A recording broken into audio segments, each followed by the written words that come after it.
got you updated. This is Radio Imanzi News in English.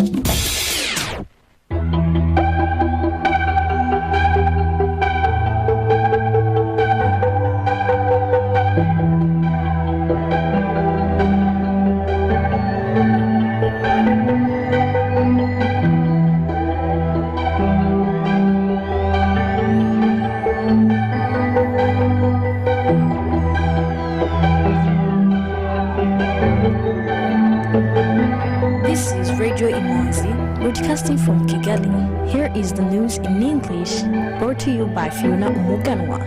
The headlines. President Paul Kagame said there is no way to build sustainable peace and security, both within and between Europe and Africa, without putting governance at the center. The city of Kigali has announced that it is conducting studies on 6 high critical flooding spots and a stormwater management master plan to mitigate floods in the long term. Rwanda Land Management and Use Authority has put to rest the fears that land transfer fees could increase and made assurances that the fees could be reduced soon instead. The European Union welcomed more than 40 African leaders in Brussels in an effort to assert its influence on the continent, where many felt let down by Europe's COVID-19 vaccines rollout. Now the news in detail.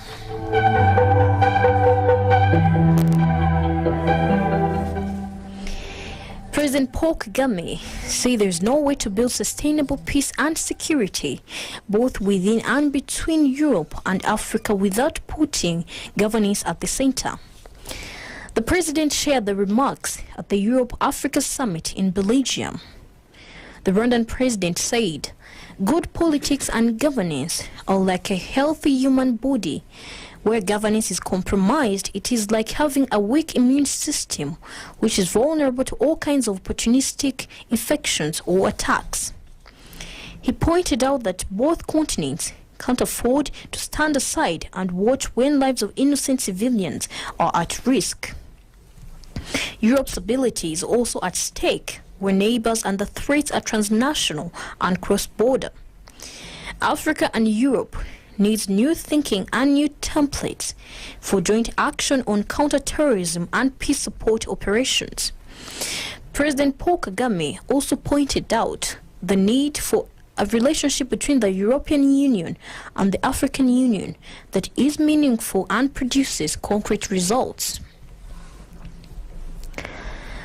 The Rwanda Land Management and Use Authority has put to rest the fears that land transfer fees could increase and made assurances that the fees could be reduced soon instead.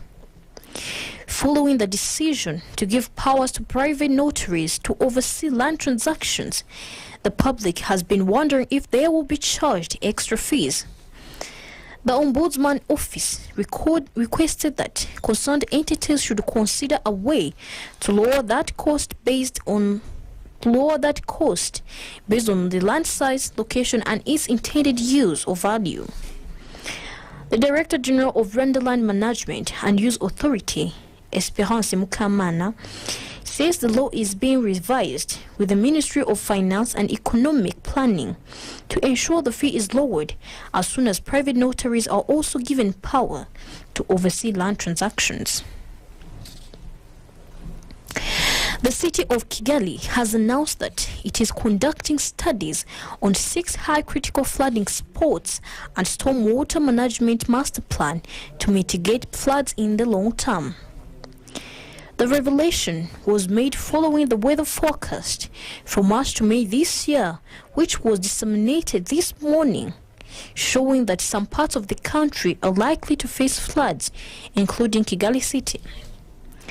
The Vice Mayor in charge of urbanization and infrastructure in Kigali City, Merad Maguru, says the 6 flooding spots in Kigali include Rugunga, Gisozi Mukindo, Rwandex, Kinyinya, and Nyabisindu, among others.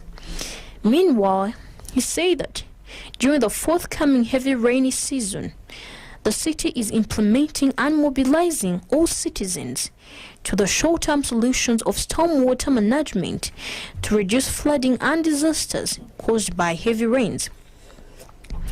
The interventions include regular cleaning of roadside drainage and stormwater channels, desilting at critical flooded spots, namely Rwamara, Rugunga, Kinamba, Kanogo, former Cadillac, Kiruhura and Prince House, as well as excavation of retention ponds to hold extra water and silt during times of flooding.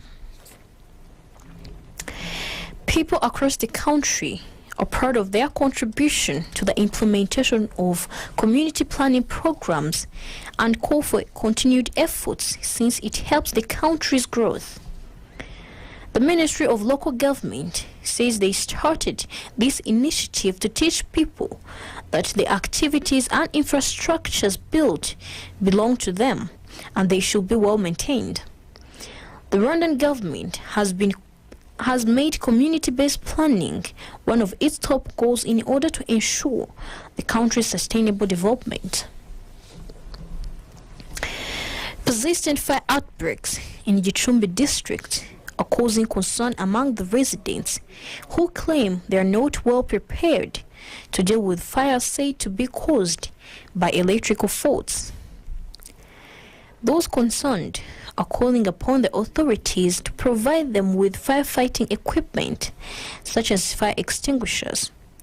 The residents also need training on how to use the equipment. The mayor of Gicumbi district, Nzabonima Emmanuel, say the authorities have launched a campaign to mobilize the residents on how to deal with fire outbreaks. Some items of international news on Radio Imanzi.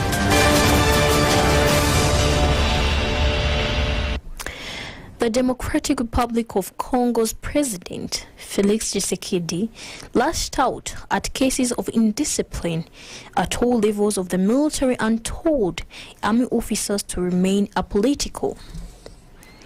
Speaking during a ceremony to exchange vows with senior army and police officers, he also denounced the poor management of funds and equipment made available to unit commanders at all levels.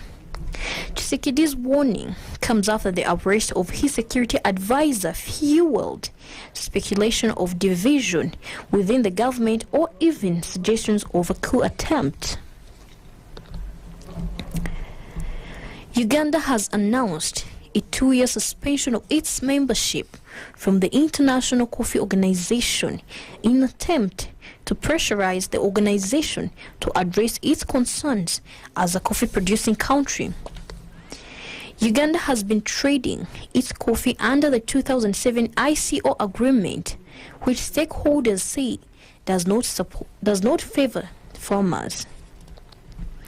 Some coffee-producing countries have questioned the agreement, arguing that it only favors consuming countries, with the interest of farmers, especially in regard to getting a premium price and obtaining better quotas, not catered for. Uganda Coffee Development Authority's Managing Director, Mr. Emmanuel Yamlemni, said Uganda does not support the 2 years extension of the International Coffee Agreement 2007 because Uganda's concerns and interests have not been addressed in the new agreement. Uganda has been engaging with other African countries to develop strategies to enhance production and also start a campaign to boost domestic coffee consumption in Africa. A technology sharing program for African countries launched today could place the continent on a clear path to addressing vaccine shortage. The World Health Organization has picked 6 African countries to pilot the technology transfer program for COVID-19 vaccines.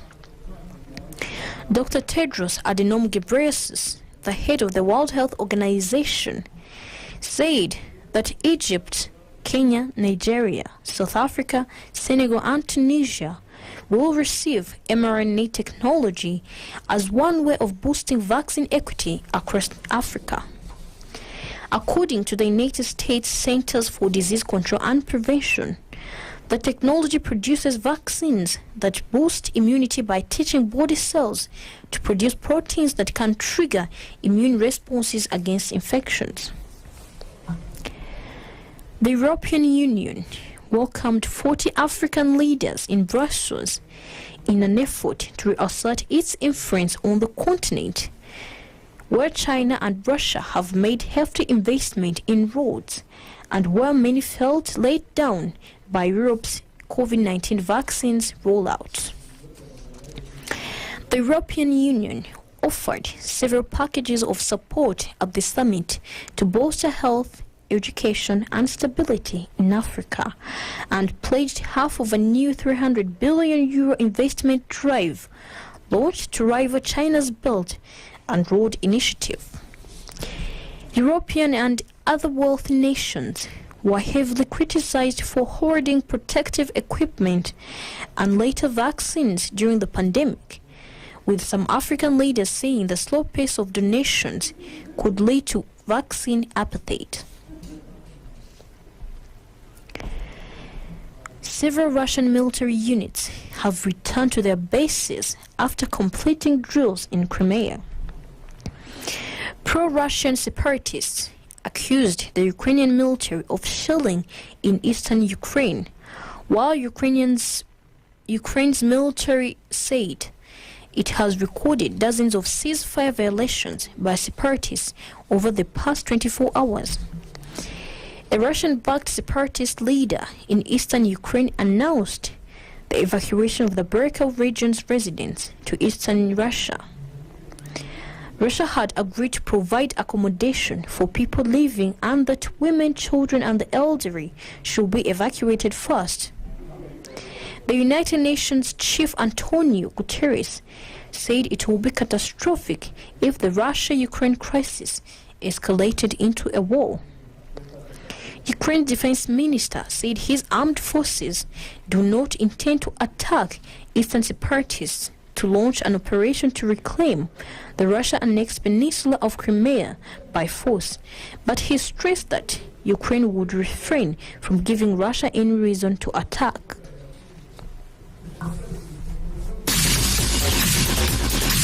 Economic news is a regular feature on Radio Imanzi. Now the Rwanda Stock Exchange market report of today. Today's trading session recorded on the equities market a total turnover of 212,500 Rwandan francs from 1,000 shares traded in 2 deals, while the fixed income market was quiet. M10 Rwanda closed the counter at 180 Rwandan francs, with the trading session recording a total turnover of 90,000 Rwandan francs from 500 shares traded in 1 deal. Bank of Kigali counter closed at 245 Rwandan francs, with the trading session recording a total turnover of 122,500 Rwandan francs from 500 shares traded in 1 deal. I&M Bank closed the counter at 45 Rwandan francs. Bradirwa at 125 Rwandan francs. Simerwa at 120 Rwandan francs. Equity Bank at 440 Rwandan francs. Kenya Commercial Bank at 370 Rwandan francs. National Media Group at 1,200 Rwandan francs. Uchuri Supermarket at 104 Rwandan francs, and RH Buffalo closed the counter at 526 Rwandan francs as the market closed. The currency market review of today. The Kenyan shilling buying price was 8.8 Rwandan francs and the selling price was 9 Rwandan francs. Tanzanian shilling buying price was 0.43 Rwandan francs and the selling price was 0.44 Rwandan francs. Ugandan shilling buying price was 0.28 Rwandan francs and the selling price was 0.29 Rwandan francs. Burundian franc buying price was 0.49 Rwandan francs, and the selling price was 0.51 Rwandan francs. The US dollar buying price was 1,004 Rwandan francs, and the selling price was 1,024 Rwandan francs. The British pound buying price was 1,367 Rwandan francs, and the selling price was 1,394 Rwandan francs. The euro buying price was 1,141 Rwandan francs, and the selling price was 1,164 Rwandan francs. The seasonal forecast for March to May season 2022. The Rwanda Meteorology Agency announced the seasonal rainfall forecast for March to April-May 2022, which constitutes an important rainfall season for the country. Generally, the National Consensus Climate Outlook for the March to May 2022 season indicated normal rainfall in most parts of the country. The area with tendency to slightly above normal is in the Eastern Province, northern and western parts of the country. The key driving factors expected to influence the rainfall during the March to May 2022 seasonal forecast include neutral conditions in the tropical Pacific and Indian Oceans that are expected to remain neutral during the season. The seasonal forecast was generated using statistical and dynamic analysis performed from each zone and merged together to make the forecast for country. The expected amount of seasonal rainfall was categorized according to the districts as follows. Rainfall ranging between 300 and 400 millimeters is expected in Nyagatare, most part of Gatsibo, and northeastern parts of Kayonza districts in the Eastern Province.